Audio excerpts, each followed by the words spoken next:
Okay, start. When I was 10 years old, the boys from Shacklemaxon Street rented a rowboat for $2 a day, and we rowed, there were 8 of us, we rowed the rowboat across the Delaware River to Petty's Island with the tide. We waited till the tide changed, and we rowed back because the tide carried us back.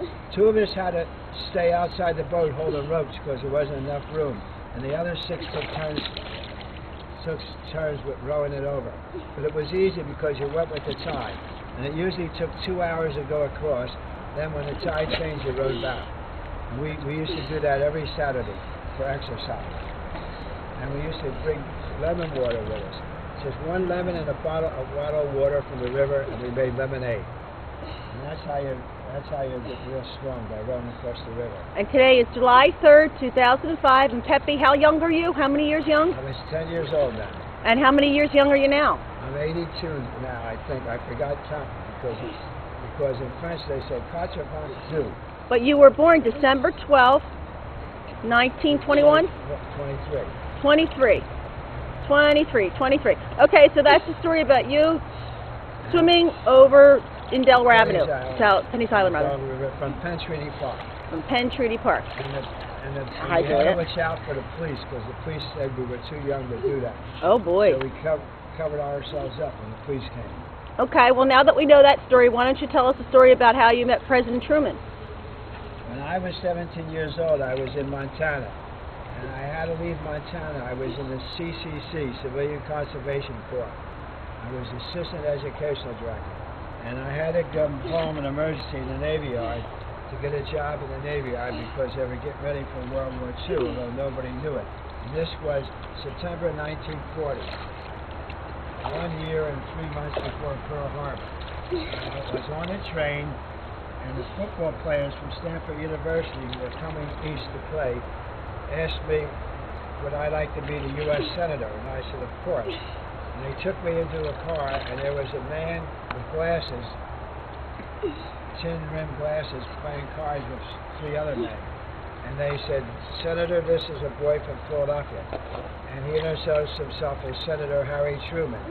And he asked me who I was, and I said, who am I? I'm a Democrat from Philadelphia. And he said, give him a drink. And with that, the men playing cards with him took a bottle of Jack Daniels and poured me a drink in a paper cup.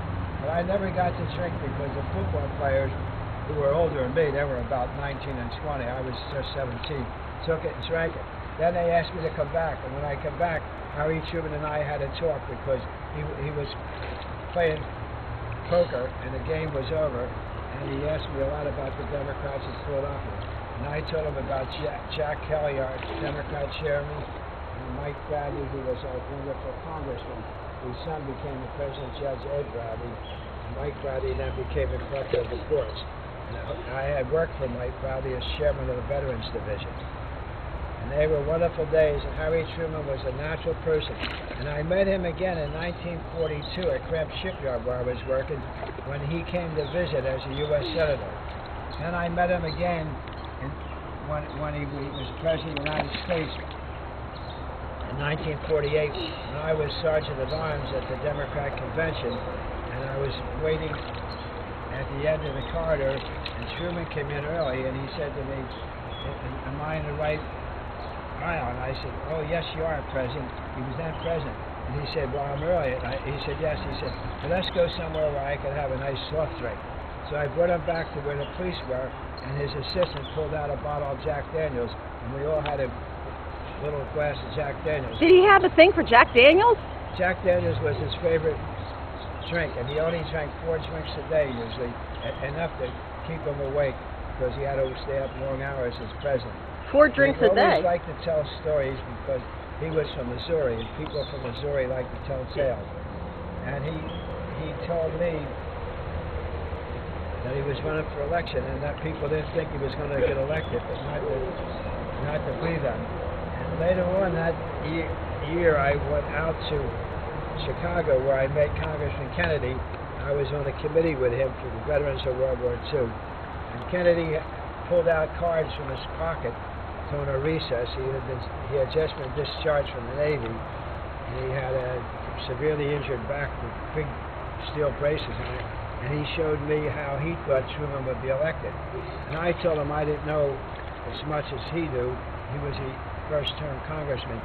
But people in our district were going to vote for Truman, and I found out something very unique.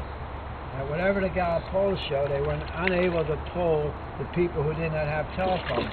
And our records show that all the people that didn't have telephones, at least 90%, were going to vote for Harry Truman. And if that happened, it was going to be a big upset because all the pollsters believe it was a runaway election for Tom Dewey, who was a very popular, competent, and governor of New York and a fighting DA, but did not have the type of campaigning ability that Harry Truman had. Truman probably won the election because he believed in himself and motivated people to go out and fight.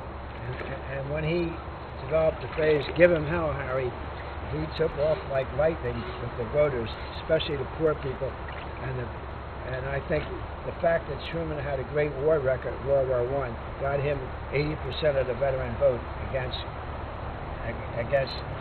Tom Dewey, who was never in the service by happenstance.